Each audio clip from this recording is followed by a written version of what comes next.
membaca Mazmur 23 yang menjadi dasar khotbah hari ini. Mazmur 23 firman Tuhan berbunyi demikian. Tuhan adalah gembalaku. Mari kita baca bersama-sama. Takkan kekurangan aku. Ia membaringkan aku di padang yang berumput hijau.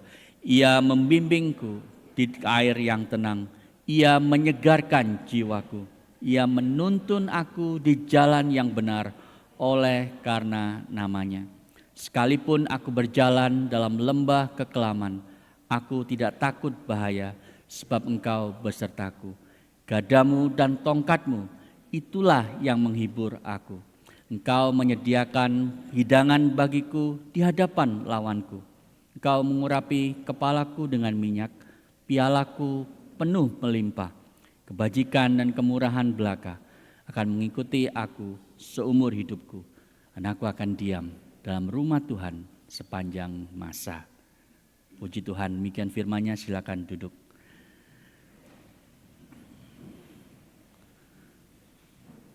Selamat datang bagi Anda yang baru bergabung dengan kami, yang baru liburan dari Indonesia, dari tempat-tempat lain, welcome back.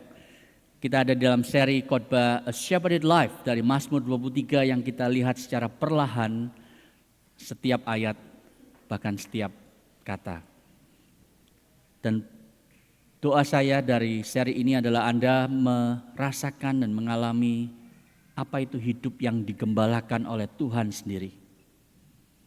Gembala yang mengatakan bahwa Dia tidak pernah meninggalkan kita. Dan kalau Tuhan adalah gembalamu, Anda tidak akan pernah kekurangan segala sesuatu yang gembalamu pikir bahwa itu baik bagimu.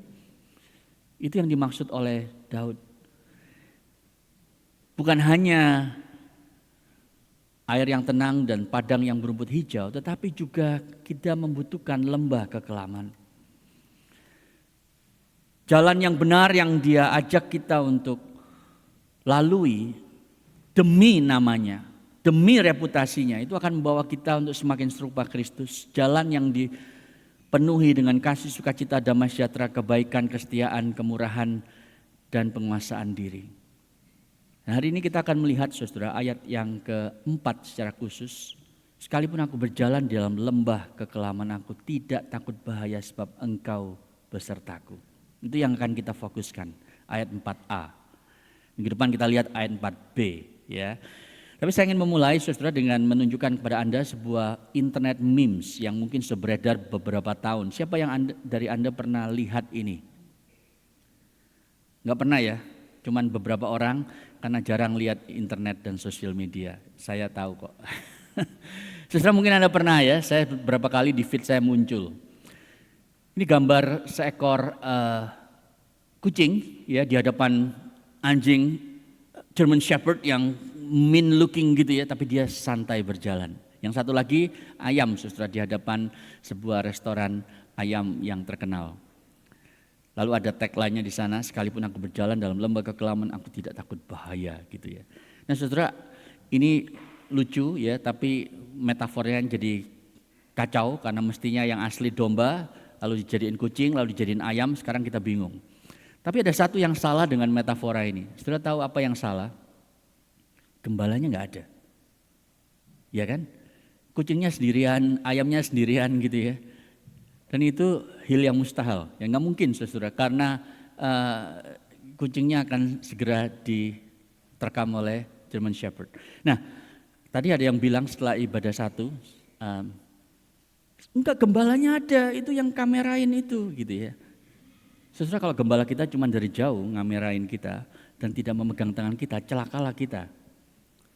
Jadi kita itu sebabnya akan melihat yang lebih biblikal seharusnya bagaimana. Mari kita melihatnya dari 3 poin ayat 4a itu. Yang pertama, our darkness, kegelapan kita. Yang kedua, kegelapan yang Yesus alami. Dan yang ketiga, bahwa Yesus berjalan bersama dengan kita. Oke, mari kita lihat yang pertama. Dan saya akan mencoba untuk khotbah lebih pendek hari ini karena kita akan menghampiri meja perjamuan Tuhan setelah khotbah. Saudara, ayat yang muncul di 4a itu adalah sebuah ayat yang tiba-tiba mengalami nada yang berbeda. Karena tiba-tiba negatif. Mari kita lihat ayatnya sekali lagi. Dalam bahasa Inggris kata even though. Nah, kalau ada kata even though atau dalam bahasa Indonesia sekalipun, tiba-tiba kan jadi negatif, saudara. Ini twistnya. Shocking twist di dalam Mazmur 23. Kenapa? Karena ternyata gembala yang tadinya membawa kita ke padang yang berumput hijau, ke air yang tenang, sekarang tiba-tiba membawa kita ke tempat yang kita mungkin gak mau. Yaitu lembah yang kelam. Sebelumnya kita diberitahu, dia menuntunku di jalan yang benar. Saudara, kita mau kalau jadi orang Kristen, jalan yang benar itu, jalan Tuhan itu adalah padang yang hijau, air yang tenang. Siapa yang gak mau? Tapi kalau Tuhan menuntunku di jalan yang benar, ternyata ada lembahnya, lembah kematian. Saudara, itu sesuatu yang kita akan memberontak kepadanya. Tapi ini yang menjadikan Mazmur 23 Mazmur yang sangat-sangat biblikal, yang unik, yang Anda tidak pernah temukan di dalam agama manapun. Karena gembala yang memimpin kita di jalan yang benar sekarang membawa kita kepada lembah bayang-bayang maut.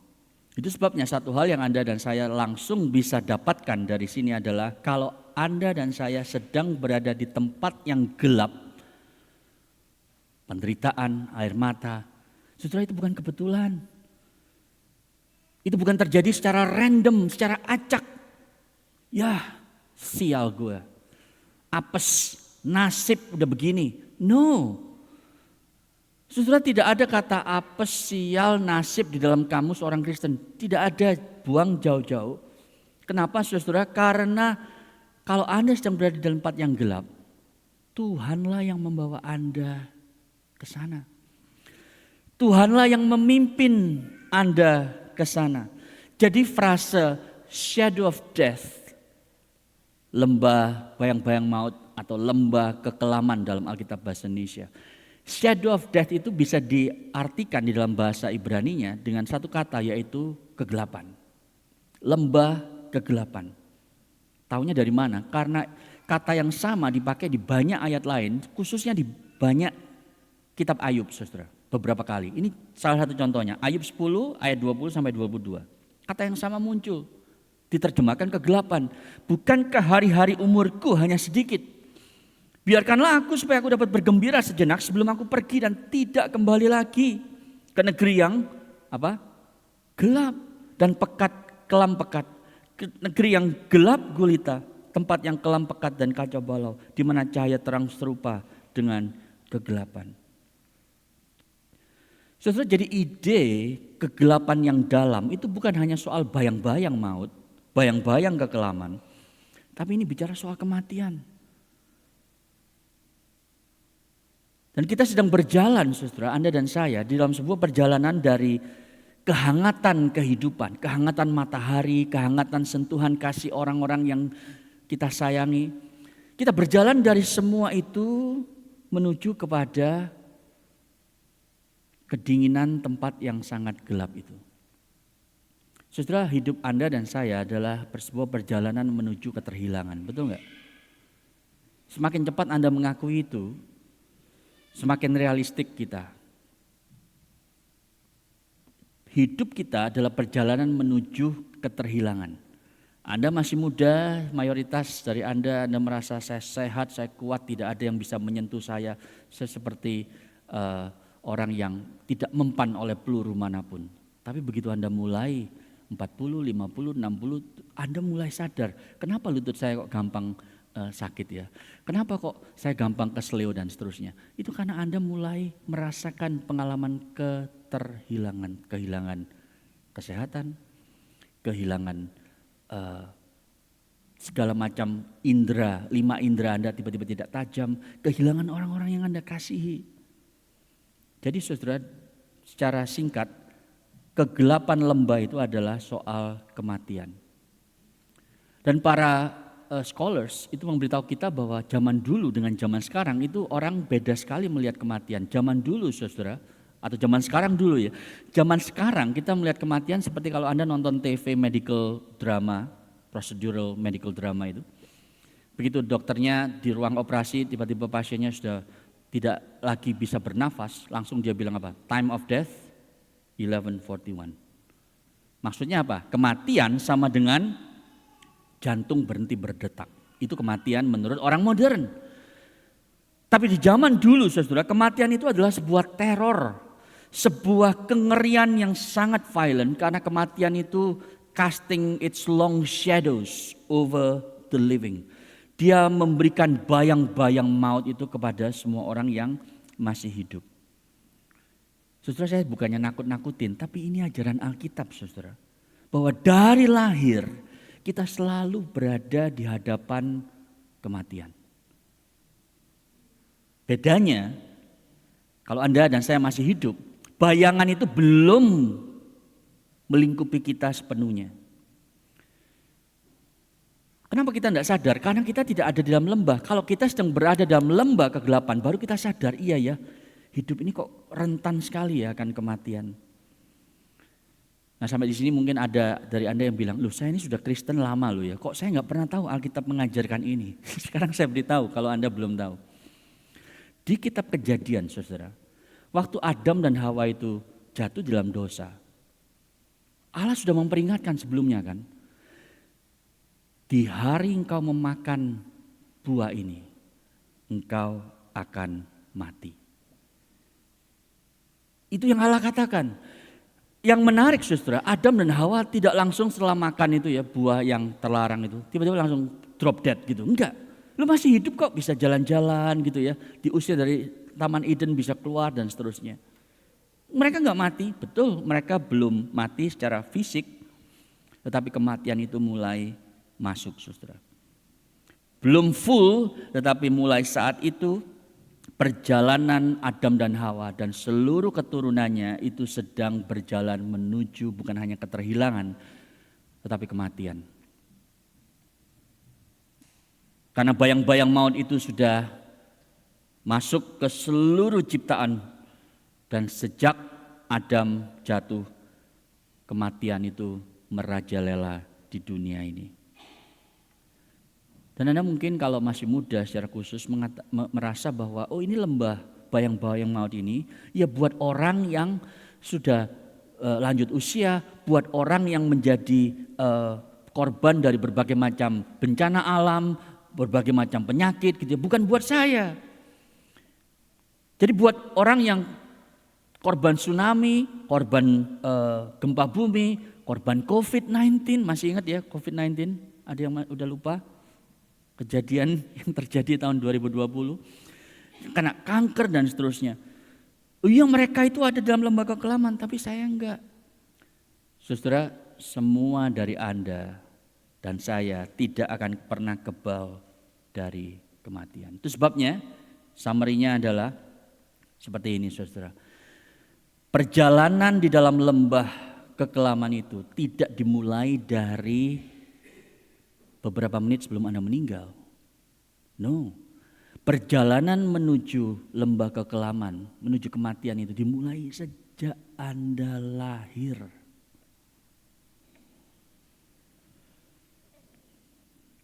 Ada seorang yang mengatakan, the moment that gives us life also starts taking it away. Kita nggak pernah mikir begitu kan, kalau ngelihat anak kita baru lahir, aduh nak, engkau sedang berjalan menuju kematian. Morbid banget orang tuanya gitu ya. But that's the reality yang Alkitab katakan saudara. Apalagi kita hidup di Australia ini, kita merasakan oh kematian tuh enggak inilah. Di Australia itu life expectancy, Anda tahu berapa sekarang? Ekspektasi hidup manusia di Australia, kalau Anda tinggal di sini sudah puluhan tahun seperti saya ya. Laki-laki itu 81. Perempuan lebih panjang apa lebih pendek? Lebih panjang. Anda tahu rahasianya? Saya nggak akan kasih tahu ya, nanti tanya sendiri. Laki-laki 81 tahun ekspektasi, perempuan 85. Kok bisa? Nggak adil. Ya saya juga nggak tahu saudara, tapi itu realitanya. Nah lalu kita berpikir oh masih lama. Saudara jangan pernah lupa bahwa Alkitab selalu mengajarkan hidup itu harus dihidupi terbalik. mulailah begin with your end in mind. Kalau saya hitung-hitung saudara, kalau saya 81 itu adalah ekspektasi, maka saya punya 30 tahun 2 bulan. Atau sekitar 11.000 hari sampai saya ketemu Yesus muka dengan muka. Tapi tentu ada probability tidak sampai 81 tahun karena ada banyak natural and unnatural causes. Sudah tahu 90% orang di Australia ini meninggal prematur karena natural causes dan sisanya karena unnatural causes. Natural causes itu apa? Heart disease, dementia, stroke, cancer, diabetes complications. Unnatural apa? Kecelakaan, pembunuhan, drug overdose, alcohol related deaths dan seterusnya, workplace accidents dan seterusnya. Jadi saudara, kita tidak akan bisa lari dari realita kematian tersebut. Masalahnya cuma kapan, tapi you are always on the way to the appointment of death. Saya mungkin banyak cerita di sini. Saya punya teman sekolah SMA ya yang selalu waktu kita kelas 3 SMA kita ngobrol, lu mau ngapain habis ini? Beberapa mau sekolah ke Amerika. Nah, ya termasuk saya, lalu kita ngobrol, lu mau sekolah apa? Ada yang sekolah engineering, ada yang sekolah science. Saya bilang saya mau sekolah bisnis gitu kan. Terus kita tanya teman kita yang satu ini yang belum ngomong, lu mau sekolah apa? Dia bilang, aku mau sekolah mortuary science. Wah, apa itu? Kita nggak tahu kan, biasa anak SMA. Lalu dia cerita, mortuary science itu belajar seni menghias orang yang mati supaya mereka tetap kelihatan seperti orang yang hidup. Kita kaget, lu nggak salah, gitu. Enggak, saya mau belajar dari jadi makeup artist bagi orang yang sudah meninggal supaya mereka itu bisa meninggal dengan decent, kelihatan cantik, kelihatan tampan dan seterusnya. Karena dia punya family business itu, saudara. Tapi Anda tahu, seberapapun mereka itu kelihatan hidup, seberapa banyak makeup yang diberikan, mereka tidak akan bisa menipu kematian, menghindari kematian. Terlepas berapa banyak foundation dan lipstick dan kosmetik lainnya yang dipakai, saudara, kematian itu tetap akan ada. Dan mati sendirian itu yang paling menakutkan. Tapi Anda harus sadar satu hal bahwa it's the one thing in life that you must do yourself. Saudara tidak bisa ajak orang untuk menemani Anda. Uangmu tidak bisa Anda bawa. Saya tahu ada cerita ya, suami pesan kepada istrinya, nanti kalau aku mati uangku tolong taruh di peti mati ya. Lalu istrinya bingung, ya udah deh janji gitu ya. Lalu temannya nanya, beneran ya? Setelah suaminya meninggal, kamu taruh uang di peti mati? Iya, tapi jangan khawatir, saya pasti aman kok. Kenapa? Karena saya taruhnya bukan uang cash tapi pakai cek. Jadi kalau dia nggak bisa nguangin di surga, ya saya tetap aman gitu ya. Ceknya nggak pernah dikuangin. Saudara, uangmu tidak bisa mengantarmu ke dunia yang akan datang. Teman-temanmu tidak bisa, keluargamu tidak bisa, istri dan suami. Saudara harus menghadapi kematian sendirian. Kecuali Anda tidak sendirian. Kecuali ada orang yang bisa menjalani pintu kematian itu menggandeng tangan Anda. Ini yang dialami Daud. Ini yang dialami Daud sehingga dia mengatakan bahwa meskipun aku berjalan dalam kematian itu, aku tidak takut bahaya. Sebab apa? You are with me. Sudah perhatikan, pertama kalinya dia tidak bicara tentang Tuhan memakai kata He leads me. Tapi dia sekarang bilang you are with me. Lebih personal, saudara. Kapan dia merasa Tuhan itu dekat dan personal? Pada waktu dalam lembah, bukan pada waktu di atas gunung, di lembah. Dia merasa Tuhan itu lebih real. Saudara, tanpa Tuhan, kematian itu mengerikan. Tapi dengan Tuhan, kematian itu kehilangan sengat mautnya. Bagaimana mungkin itu terjadi? Karena Yesus sendiri mengalami kegelapan itu. Mari kita lihat poin yang kedua. Yesus sendiri, saudara, pernah menjalani lembah kekelaman itu. seluruh hidupnya, bukan hanya di ujung hidupnya, tapi sejak lahir. Perjalanan menuju kepada salib, itu tujuan hidupnya, itu tujuan kenapa ada di dunia. Di Yohanes 12 slide berikutnya, ayat 27, Yesus pernah mengatakan, sekarang jiwaku terharu dan apa yang akan kukatakan kepada murid-muridnya ya. Bapak selamatkan aku dari saat ini, tidak, sebab untuk itulah aku datang ke dalam saat ini. Saudara, Yesus sengaja datang untuk melewati kematian itu. Karena dia tahu kalau dia menjalani kematian ini akan ada kebaikan yang keluar mengalir dari salib, dari kematiannya untuk Anda dan saya. Itu sebabnya dia naik ke atas kayu salib dan dia berteriak, saudara, di Matius 27 ayat 45 dicatat. Mulai dari jam 12, apa yang meliputi seluruh daerah itu? Kegelapan. Jadi Mazmur 23 ayat yang keempat itu menunjuk kepada Yesus. This is the gospel connection, saudara. Waktu Daud bilang, sekalipun aku berjalan dalam lembah kekelaman, itu menunjuk kepada Yesus yang berjalan di dalam lembah kekelaman. Eli, Eli lama sabachthani, Allahku, Allahku, mengapa engkau meninggalkan aku?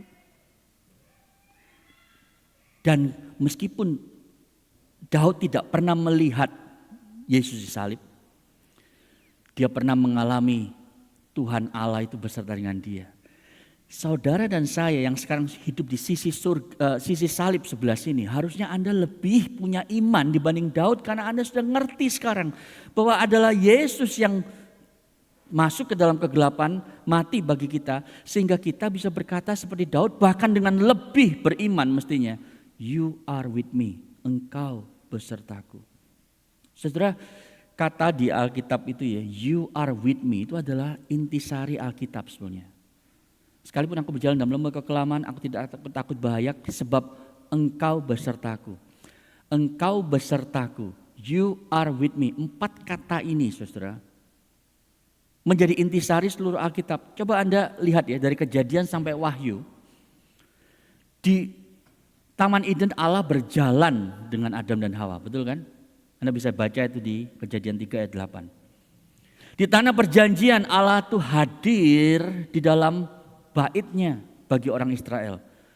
Lalu di dalam Yesus Allah itu hadir dalam daging, Immanuel, God with us. Sebelum Yesus naik ke surga, Yesus bilang apa? Aku akan mengirimkan penolong yang lain bagimu supaya aku tinggal di dalammu. Dan setelah dia bangkit dari kematian, dia berkata kepada murid-muridnya di Matius 28, aku akan senantiasa bersama dengan engkau sampai pada akhir zaman. Dan akhirnya di Wahyu, saudara, ayat yang ke-21 ayat 3 dikatakan di sana, lihatlah kemah Allah ada di tengah-tengah manusia dan ia akan berdiam bersama-sama dengan mereka. Jadi Anda lihat, you are with me, itu adalah satu pola yang kuat sekali di Alkitab sejak perjanjian lama sampai perjanjian baru. Anda mengalami enggak itu? Anda mungkin tidak akan sungguh-sungguh pernah mengalami apalagi mensyukurinya kalau Anda tidak mengerti bahwa Yesus melalui kematian itu supaya dia bisa mengatakan I am with you always. Dia harus mengalami kematian lalu dibangkitkan supaya dia bisa tetap tinggal bersama dengan Anda sepanjang masa. Saudara, apa akibatnya, apa benefitnya, saudara, kalau Yesus berjalan dalam kegelapan untuk kita? Ada 3, ada banyak mungkin, tapi saya akan share 3 hal saja dari ayat 24, ayat 4a tadi ya. Yang pertama, slide berikutnya. God is sovereign. Anda sekarang tahu bahwa dia itu adalah Allah yang berdaulat. Kok bisa? Saudara coba perhatikan ya. Siapa yang membawa Anda ke dalam lembah kekelaman? Siapa, saudara? Tuhan kan? Siapa yang bawa Anda ke padang yang berumput hijau? Tuhan. Siapa yang menuntun Anda ke air yang tenang? Tuhan. Nah sekarang siapa yang bawa Anda ke padang yang ke lembah yang Anda nggak suka itu? Tuhan juga. Dengan kata lain, Dia itu berdaulat, saudara. Dia yang menentukan kapan Anda ada di puncak, kapan Anda ada di bawah. Ingat waktu Yesus di Matius pasal yang keempat, setelah dia dibaptis oleh Yohanes Pembaptis, lalu ada suara dari surga yang mengatakan, inilah anakku yang kukasihi, kepadanya lah aku berkenan. Matius pasal yang keempat, ayat yang pertama, bunyinya apa, saudara? Bunyinya begini, maka Yesus dibawa oleh roh ke padang gurun untuk dicobai iblis. Siapa yang membawa Yesus untuk dicobai? Roh Allah. Allah membawa Yesus ke dalam kegelapan, saudara. Artinya apa? Artinya Allah itu berdaulat. Dari sejak dahulu dia berdaulat. Sekarang berdaulat, selamanya dia berdaulat. Tidak ada seorang yang percaya satupun yang akan menghadapi kematian di luar kedaulatannya. Lembah yang penuh bayang-bayang maut ini lembahnya siapa? Lembahnya Tuhan juga. Dan dialah yang memimpin Anda ke sana, dialah yang berdiri di sebelah Anda, yang menggenggam tangan Anda. Itu sebabnya saya menulis di sana, God leads us to pain as purposefully as He leads us to pleasure. Anda dibawa ke gunung, Anda dibawa ke lembah, semuanya Tuhan. Cuman pertanyaan saya gini, Anda lebih dekat kepada Tuhan waktu lagi senang apa lagi senep? Waktu lagi bahagia atau lagi sedih? Mana yang membuat Anda lebih dekat sama Tuhan? Coba kita mengaku ke sebelah kiri dan sebelah kanan. Waktu Anda tidak punya masalah, semuanya happy, atau pada waktu Anda mengalami permasalahan yang rumit sekali, Anda tiba-tiba ingat, iya ya, aku sudah lama gak berdoa. Kenapa kita suka bilang berdoa pada waktu kepepet? Hanya waktu kepepet. Tuhan, aku layak digencet gitu ya. Karena memang waktu kepepet baru kita ingat Tuhan. Waktu kita di lembah baru kita ingat Tuhan. Tidak heran Tuhan itu harus membawa Anda dan saya ke lembah. Karena dari lembahlah Anda bisa melihat Tuhan itu hadir. Kalau Anda sedang di atas gunung, Anda tidak perlu Tuhan. Saya mah bisa kok sendirian. Saya kerja tiap hari Senin, gak doa juga sukses. Saya pelayanan tanpa persiapan hati juga bisa tuh. Saudara, bahkan lebih gila lagi, khotbah pun kadang-kadang gak perlu doa juga bisa. Udah biasa. Jadi saudara, kita seringkali merasa gak butuh Tuhan kalau lagi di atas. Tidak heran Anda dan saya perlu dibawa ke lembah. Dan waktu itu terjadi, ingat, dia membawamu ke sana untuk maksud yang baik dan dia tetap berdaulat. Lembahnya Anda dan lembah saya akan beda. Lembahnya Anda dengan lembah orang di sebelah Anda akan beda-beda. Ada lembahnya yang cuman ya sedikit menakutkan, ada yang sangat mengerikan, saudara. Ada yang panjangnya 10 meter, ada yang panjangnya 10 kilometer. Ini kapan habisnya lembah ini? Beda-beda. Di-customize sesuai kebutuhanmu. Yang kedua, saudara, benefit yang kedua Yesus melalui kematian bagi kita. Anda sekarang menghadapi kematian dengan kesabaran yang penuh dengan pengharapan. Slide berikutnya. Taunya dari mana? Taunya dari mana, saudara, hopeful patience ini? Coba Anda lihat kata yang kecil itu ya. Even though I walk. Berhenti sampai di sana. Saya ingin tanya kepada Anda, pernah nggak Anda jalan di CBD malam-malam gitu ya, yang tinggal di sini? Sekitar jam 10 udah gelap gitu ya, lalu lewat salah satu Melbourne famous alleys gitu kan. Lalu gelap, mulai hujan rintik-rintik gitu ya, Anda sendirian, Anda melihat ke kanan kiri, terus di belakang ada orang pakai hoodie hitam gitu ya, sedang berjalan di belakangmu kira-kira 5 meter. Setelah apa yang Anda lakukan? Anda berjalan santai, biasa saja gitu ya, sambil ngeliatin sosial media, atau Anda langsung semakin cepat jalannya, bahkan lari kalau bisa. Itu yang terjadi, saudara, di dalam kegelapan orang biasanya lari. Apalagi kalau Anda menangkap ada bahaya, Anda akan berlari secepat mungkin. Tapi saudara lihat Daud, dia jalan santai.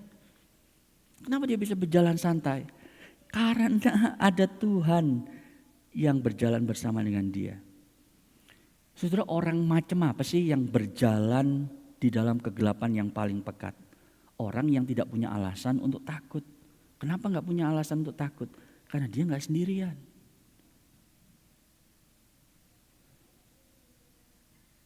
Saudara, kalau saya masih ingat waktu anak saya masih kecil, saya gandeng mereka jalan di taman gitu ya.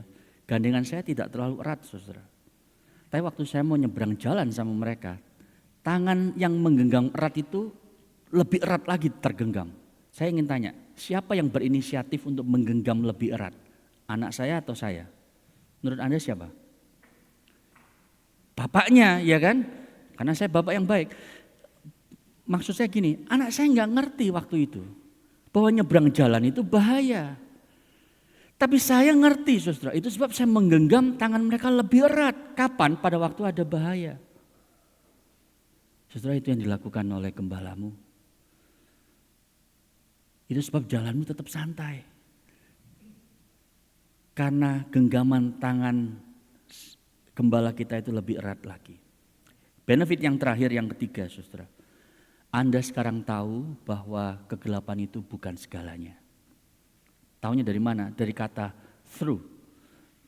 Jadi gini, saudara, kata through ini menarik karena kalau Anda pikirkan, segelap apapun lembahmu itu, sejauh apapun lembah yang gelap itu bukan tujuan akhirmu, bukan destination, itu cuma journey. Itu cuma belokan, tikungan, jalan menuju kepada final destination, langit yang baru dan bumi yang baru. Jadi Anda sekarang tahu bahwa kalau saya sedang di lembah, ini bukan segalanya. Saya tidak akan terus menerus berada dalam lembah. No, taunya dari mana? Balik kepada salib. Lihat Yesus, dia lahir di cradle, menuju kepada cross. Dan akhirnya apa yang terjadi? Ada crown, ada mahkota setelah salib yang dia alami. Ya kan? Filipi 2 ayat 8-9 mengatakan, ia telah merendahkan dirinya taat sampai mati, bahkan sampai mati di atas kayu salib. Itu sebab Allah apa? Mengaruniakan kepadanya nama di atas segala nama. Cross, crown, suffering, glory. Itu pola yang dialami Yesus dan itu pola yang Anda dan saya juga akan alami. Ingat saudara, ini cuma through. Di sana tidak mengatakan even though I walk in the valley and stuck there forever. No, ayat itu tidak bilang begitu. Aku hanya walking through this valley dan di depan ada Yesus. Di sebelahmu ada Yesus, di belakangmu ada Yesus. Yesus ada di berbagai tempat dan dia tidak sedang kebingungan. Aduh gimana ya, saya ajak kemana ini anak saya, domba saya ini. Lalu dia tanya Siri, dia lihat Google Maps. No, Yesus tahu karena dia pernah mengalaminya. Dan dialah yang akan bawa kita through the valley, out of the valley. Jadi saudara, jangan marah, jangan sesungutan sama Tuhan. Jangan pahit kalau Anda sedang dalam lembah. Karena itu bukan permanen. Ini adalah cara Tuhan membawa Anda ke sana justru untuk Anda semakin serupa Dia. Sebagai penutup, ada dua hal. Yang satu untuk orang yang belum percaya, dari sekian banyak mungkin ada di antara Anda yang belum percaya Kristus. Dan satu lagi bagi Anda yang sudah Kristen. Yang pertama, saudara, kalau Anda belum Kristen, siapkah Anda menghadapi lembah kekelaman? Apalagi kematian. Saya membaca sebuah tulisan yang menceritakan kalimat terakhir yang diucapkan orang yang tidak percaya Kristus dan yang percaya Kristus. Ini saudara, saya tunjukkan beberapa. Yang pertama, seorang ateis dari Inggris namanya Thomas Hobbes. Seorang yang terkenal sekali, kalau Anda belajar politik Anda akan ketemu nama dia. Dia bilang begini, I'm taking a fearful leap into the dark. Aku nggak tahu apa yang terjadi di sana. Ya udah nekat aja pokoknya. Itu namanya fearful leap into the dark. Yang kedua, Voltaire, filsuf dari Prancis. Dia bilang, I am abandoned by God and man, I shall go to hell. Diceritakan saudara ya, waktu dia ini sekarat sudah mau mati, ada suster yang jaga dia. Dia melihat Voltaire ini ketakutan setengah mati. Dia bilang gini, kalau begini saya nggak mau lagi tugas di palliative care, di orang-orang dengan orang-orang yang belum percaya Kristus. Karena mengerikan sekali mukanya Voltaire ini, ketakutan untuk menghadapi kematian. Itu yang dikatakan oleh susternya. Sekarang bandingkan dengan orang-orang yang sudah percaya Yesus menghadapi kematian. D.L. Moody, seorang penginjil besar yang Tuhan pakai, saudara, dia mengatakan, "This is glorious. Earth recedes, heaven is opening, God is calling me." Dia melihat seperti yang pernah dilihat Stefanus, ya, martir pertama di dalam kitab Kisah Rasul itu. Dia melihat surga terbuka dan Yesus menyambut dia. Dia menantikan itu. Lihat John Wesley, pendiri gereja Metodis. "The best of all is God is with us. Farewell, selamat tinggal dunia yang penuh dengan penderitaan, dosa, dan segala macam itu. The clouds drop off and I'm in glory." Saudara, tidak ada rasa takut, tidak ada teror. Lihat bedanya begitu kontras, bukan? Orang yang belum percaya, teror. Orang yang sudah percaya kepada Kristus, damai, pengharapan, antisipasi akan kemuliaan yang besar. Seakan-akan mereka ini tahu, saudara, sekalipun aku berjalan dalam lembah kematian, aku tidak takut bahaya. Sebab ada Tuhan beserta aku. Anda sudah mengenal gembala itu? Anda sudah mengenal Yesus? Yang kedua, bagi orang yang sudah Kristen. Kapan terakhir Anda berada di dalam lembah? Saya tadi mengatakan perjalanan kita ini adalah perjalanan menuju kematian, saudara. Jadi gini, kalau Anda tidak sedang berada dalam lembah hari ini, mungkin Anda baru keluar dari lembah. Atau Anda akan masuk ke lembah. Karena itu realita dunia yang sejatuh dalam dosa, ya kan? Ada kesulitan, ada air mata, ada penderitaan. Kalau tidak sekarang Anda sedang ngalamin, Anda baru keluar, itu sebabnya Anda sekarang tidak ngalamin. Atau Anda sebentar akan masuk ke sana. Believe me, you will experience that. Kalau itu yang terjadi, saudara, ingat. Apa yang saya pikir dibahasakan dengan sangat baik di dalam lagu In the Valley, Sovereign Grace. Saya akan bacakan lalu kita tutup khotbah ini. Dikatakan di sana, saya coba terjemahkan bebas ya. "Waktu engkau memimpinku di dalam lembah visi itu, aku bisa melihat engkau dalam ketinggian. Meskipun aku tidak mau itu menjadi keputusanku, tapi justru di lembah itulah kemuliaanmu bersinar jauh lebih terang. Jadi biarkan aku belajar bahwa salib mendahului mahkota, bahwa menjadi rendah adalah untuk menjadi tinggi, bahwa lembah itulah tempat di mana engkau membuat aku semakin serupa Kristus.